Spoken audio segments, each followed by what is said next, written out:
जय हिंद बच्चों, स्वागत है अपने इस YouTube चैनल पर। बच्चों, आज के इस वीडियो में हम कक्षा 12 के विद्यार्थियों के लिए नागरिक शास्त्र के सभी महत्वपूर्ण प्रश्न लेकर आए हैं जो 2024 बोर्ड एग्जाम के लिए मोस्ट इम्पॉर्टेंट रहेगा।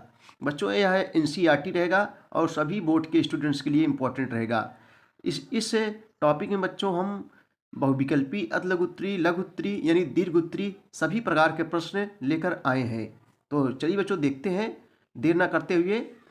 पहला क्वेश्चन आपके सामने है कि विश्व व्यापार संगठन यानी जो है विश्व व्यापार संगठन यानी जो है इसको WTO भी बोलते हैं, वर्ल्ड ट्रेड ऑर्गेनाइजेशन यानी विश्व व्यापार संगठन क्या है, इसका जो है मुख्य उद्देश्य क्या है। वेरी इंपॉर्टेंस है, कई वर्षों से परीक्षाओं में जो है पूछा जा रहा है।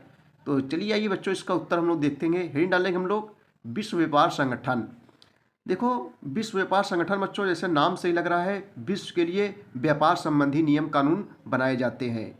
तो विश्व व्यापार संगठन यानी WTO, जिसकी स्थापना जो है इस संगठन यानी विश्व व्यापार संगठन की स्थापना 1 जनवरी 1995 ईस्वी को की गई थी। कब की गई थी? 1 जनवरी 1995 ईस्वी को की गई थी। बच्चों, इसका जो है मुख्यालय जो है जनेवा में स्थित है, यानी इसका हेडक्वार्टर जनेवा में स्थित है। जनेवा कहाँ है? स्विट्जरलैंड में स्थित है। तो इसकी स्थापना जो है 1 जनवरी 1995 ईस्वी को की गई थी। यह जो है गैट का जो है उत्तराधिकारी संस्था है। यानी बच्चों, विश्व व्यापार संगठन को पहले गैट के नाम से जाना जाता था, बाद में जो है विश्व व्यापार संगठन हो गया। पहले जो है विश्व व्यापार संगठन को गैट के नाम से जाना जाता था। ठीक है, उत्तराधिकारी संस्था है। उत्तराधिकारी मतलब बाद का, उसके बाद का संस्था है। यह जो है अंतर्राष्ट्रीय व्यापार के नियम निर्धारित करता है। यह जो है अंतर्राष्ट्रीय व्यापार के नियम निर्धारित करता है। यह जो है बहुपक्षीय व्यापार समझौतों को जो है लागू करता है तथा बच्चों अंतर्राष्ट्रीय स्तर पर व्यापारिक विवादों का जो है समाधान करता है। बच्चों, ये सब क्वेश्चन जो है कॉम्पिटिटिव एग्जाम के लिए भी इम्पोर्टेंट रहेंगे। तो अंतर्राष्ट्रीय स्तर पर व्यापारिक विवादों का क्या करता है? समाधान करता है। चलिए आगे हम लोग क्वेश्चन जो है देखेंगे।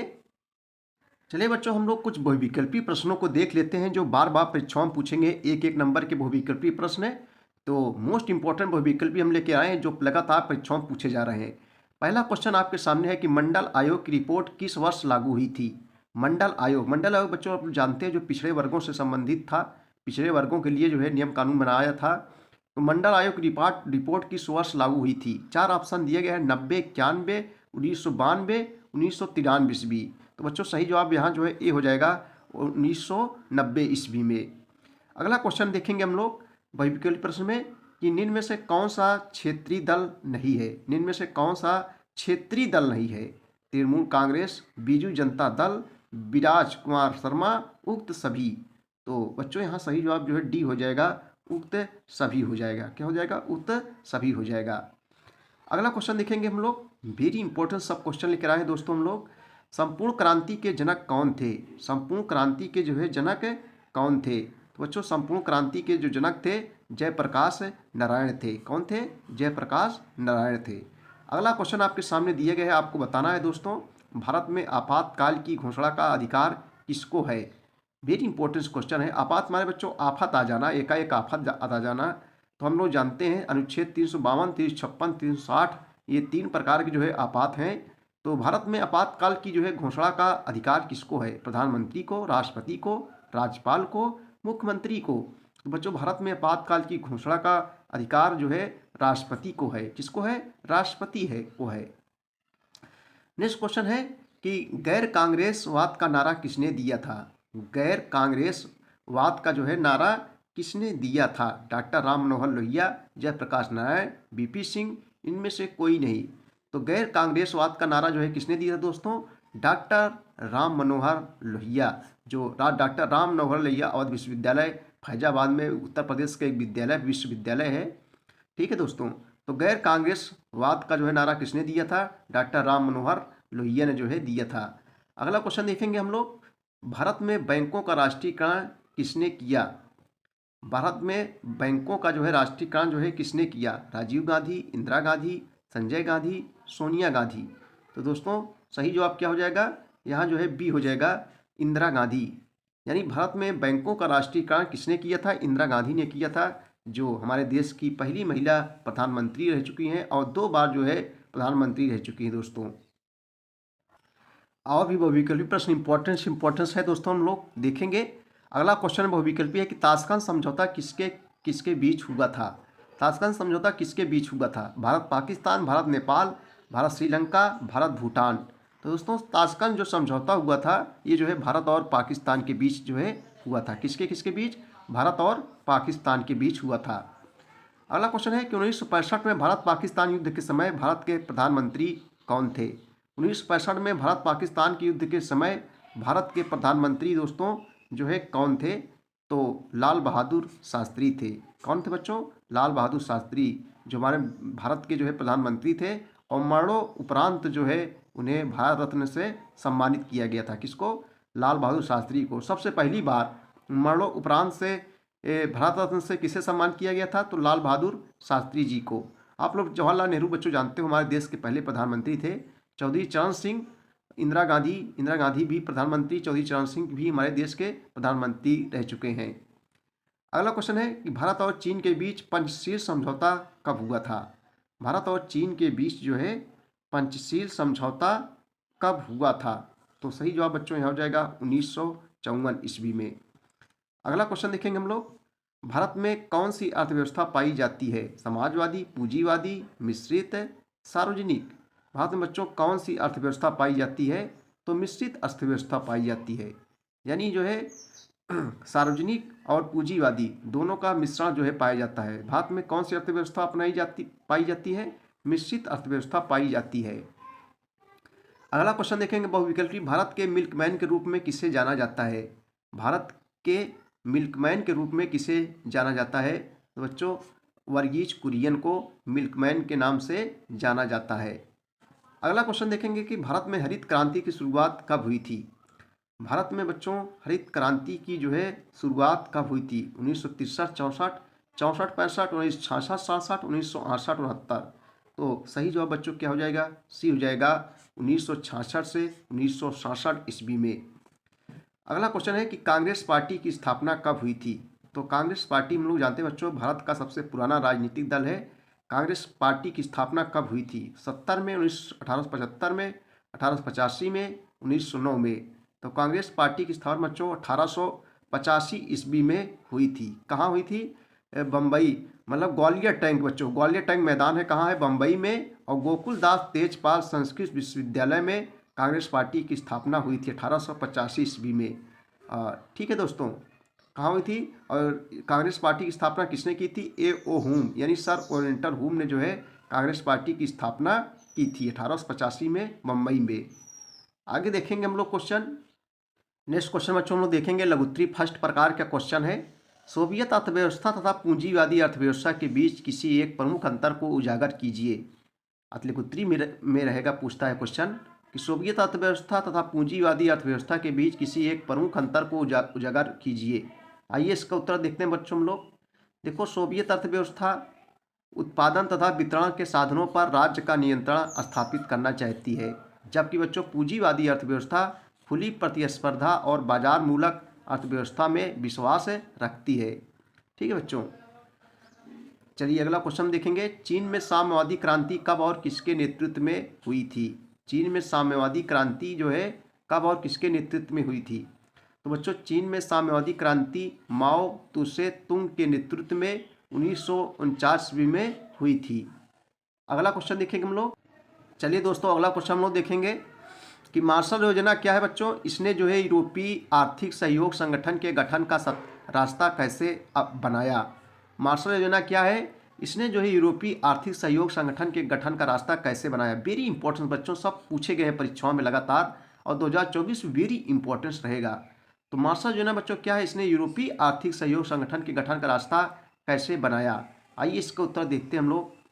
देखो बच्चों, मार्शल योजना अमेरिका द्वारा जो दूसरे विश्व युद्ध के बाद बनाई गई थी ताकि जो है यूरोपीय देशों की अर्थव्यवस्था को पुनर्गठित जो है किया जा सके, क्योंकि दूसरे विश्व युद्ध के दौरान अधिकांश यूरोपीय देशों, यूरोपीय क्या बच्चों एक महाद्वीप है जिसके अंतर्गत बहुत सारे देश आते हैं, तो दूसरे विश्व युद्ध के दौरान अधिकांश यूरोपीय देशों की अर्थव्यवस्था खराब हो चुकी थी। और मार्शल योजना के अंतर्गत ही बच्चों 1948 ईस्वी में यूरोपीय आर्थिक सहयोग संगठन की जो है स्थापना की गई, जिसके माध्यम से पश्चिमी यूरोप के देशों को आर्थिक जो है मदद की गई।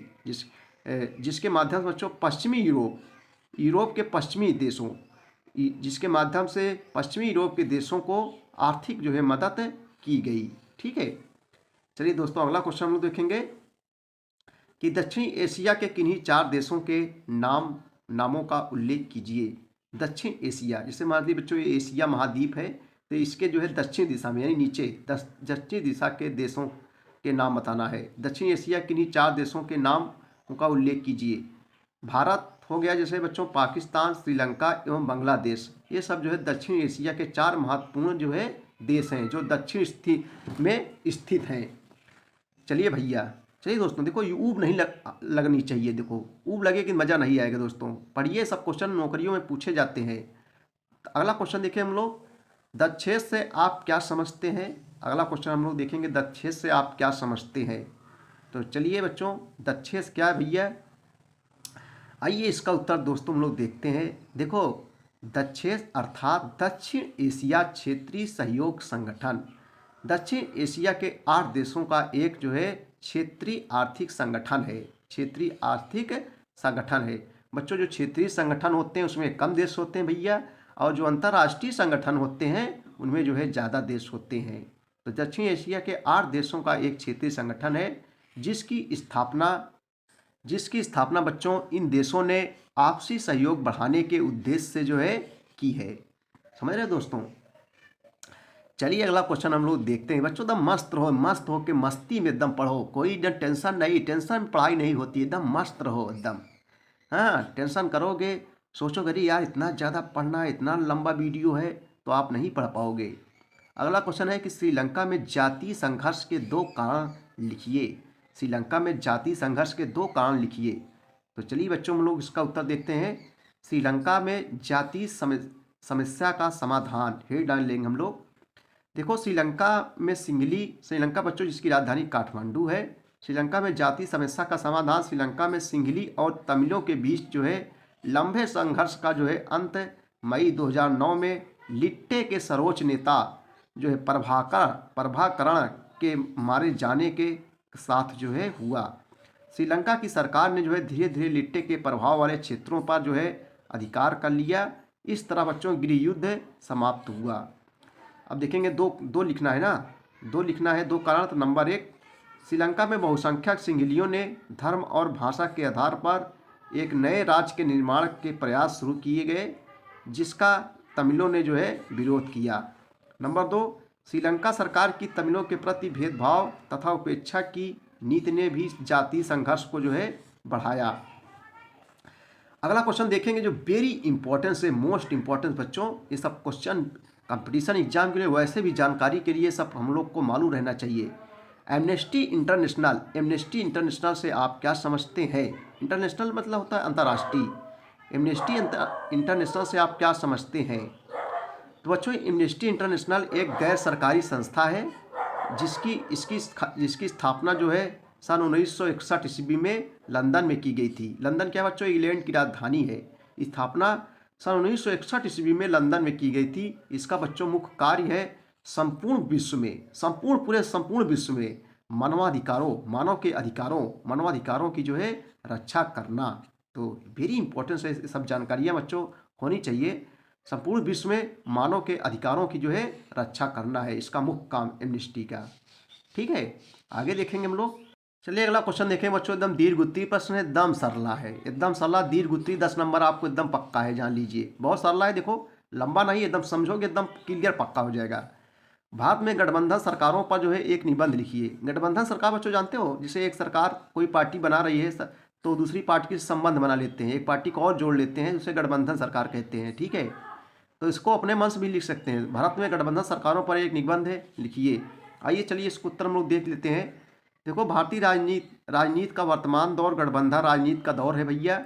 वर्तमान समय बच्चों कोई भी राजनीतिक दल अपने दम पर जो है सरकार नहीं बना पा सकता। ठीक है, देखो कोई भी जैसे भाजपा और कांग्रेस हो, सब जो है एक दूसरे पार्टी को लेकर चलते हैं, तो अपने दम पर सरकार नहीं बना सकता। अतः वह जो है अन्य दलों, अन्य है बच्चों, यहाँ अन्य होना चाहिए, अन्य दलों के साथ गठबंधन करता है। इस गठबंधन का कोई जो है वैचारिक या नैतिक आधार नहीं होता, बल्कि सत्ता प्राप्ति होता है। ठीक है, इस प्रकार के जो है गठबंधन की शुरुआत बच्चों 1989 के पश्चात जो है शुरू हुई थी। 1989 ईस्वी के पश्चात जो है शुरू हुई थी। और 1989 के चुनाव के अवसर पर जो है जनता दल ने जो है मार्क्सवादी पार्टी और भारतीय जनता पार्टी के साथ गठबंधन किया था। उसके बाद 1991 से 1996 और 1998 के लोकसभा के चुनाव के दौरान जो है दोस्तों, लोकसभा चुनाव के दौरान अवसर पर लगभग सभी दलों ने जो है अवसरवादी समझौते किए। और 1996 ईस्वी में तमिलनाडु विधानसभा और लोकसभा के लिए जो है दरमुक और तमिल मनीला कांग्रेस टीएमसी के बीच जो है सीटों का समझौता हुआ। और कांग्रेस ने जो है अन्ना दरमुक के साथ समझौता किया। और नवंबर 1993 में उत्तर प्रदेश के विधानसभा के चुनाव के अवसर पर जो है समाजवादी पार्टी और बहुजन समाज पार्टी जो है समाजवादी पार्टी से अपना समर्थन वापस ले लिया तथा मई 1996 ईस्वी में 13 दलों ने मिलकर संयुक्त मोर्चे का जो है निर्माण किया। इन 13 दलों के बच्चों इकट्ठे होने का एक ही उद्देश्य था, सत्ता पर कब्जा करना। मार्च 1998 ईस्वी में भारतीय जनता पार्टी तथा उसके सहयोगी दलों ने जो है केंद्र में सरकार का जो है निर्माण किया। इस सरकार में बच्चों अनेक ऐसे दल शामिल थे जिनकी जो है नीतियाँ परस्पर विरोधी थी। और मई 1999 को जो है भारतीय जनता पार्टी सहित 24 राजनीतिक दलों ने जो है मिलकर राष्ट्रीय जनतांत्रिक गठबंधन नाम से जो है एक महान गठबंधन बनाया। इस गठबंधन का उद्देश्य बच्चों केंद्र में सत्ता प्राप्त करना था। ठीक है, देखो बच्चों, इस समय केंद्र में भाजपा की सरकार है और जो राष्ट्रीय जनतांत्रिक गठबंधन, इसको एनडीए भी बोलते हैं, ये भाजपा का ही जो है एक अंग है। तो राष्ट्रीय जनतांत्रिक गठबंधन नाम से एक महान गठबंधन बनाया और इस गठबंधन का उद्देश्य बच्चों केंद्र में सत्ता प्राप्त करना था। और सितंबर अक्टूबर 1999 ईस्वी में हुए लोकसभा के चुनाव में जो है इस गठबंधन को जो है स्पष्ट बहुमत प्राप्त हुआ। और उसने जो है अटल बिहारी वाजपेयी के नेतृत्व में सरकार बनाई। और इस प्रकार बच्चों यह गठबंधन अपने उद्देश्य में सफल रहा तथा 2004 के 14वीं लोकसभा के चुनाव में अनेक चुनाव के अवसर पर जो है भारतीय जनता पार्टी ने जहां अनेक घोटालों में संलिप्त जयललिता से जो है चुनावी समझौता किया, वहीं कांग्रेस ने जो है अपने कट्टर विरोधी डीएमके के साथ समझौता किया। इस प्रकार 2009 और 2014 के चुनाव में भी राजनीतिक दलों ने सत्ता प्राप्ति के लिए सिद्धांतहीन समझौते किए। यही स्थिति बच्चों अप्रैल मई 2019 के लोकसभा चुनाव में जो है यथावत बनी हुई है। बच्चों जो है लोकसभा जो चुनाव आप लोग जानते हो, लोकसभा का चुनाव जब होता है तो प्रधानमंत्री की नियुक्ति होती है, यानी प्रधानमंत्री बनते हैं। और जब विधानसभा का चुनाव होता है तो बच्चों मुख्यमंत्री बनाए जाते हैं। ठीक है, लोकसभा सदस्य यानी जो सांसद होते हैं वही सब मिलकर प्रधानमंत्री बनाते हैं। और विधानसभा सदस्यों को विधायक कहते हैं और विधायक मिलकर जो है मुख्यमंत्री का निर्माण करते हैं। ठीक है, तो सब बच्चों छोटी छोटी जानकारियाँ आप लोग को मालूम होना चाहिए। तो अप्रैल मई 2019 के लोकसभा चुनाव में यथावत बनी हुई है। और बच्चों उपरोक्त उदाहरणों से स्पष्ट है कि विभिन्न राजनीतिक दलों ने जो गठजोड़ किए उनका आधार विचारधारा नहीं बल्कि सत्ता प्राप्ति था। बच्चों ये थे जो है गठबंधन सरकार पर एक निबंध। वीडियो आपको कैसा लगा बच्चों? वीडियो देखने के लिए बहुत बहुत धन्यवाद। Thank you so much.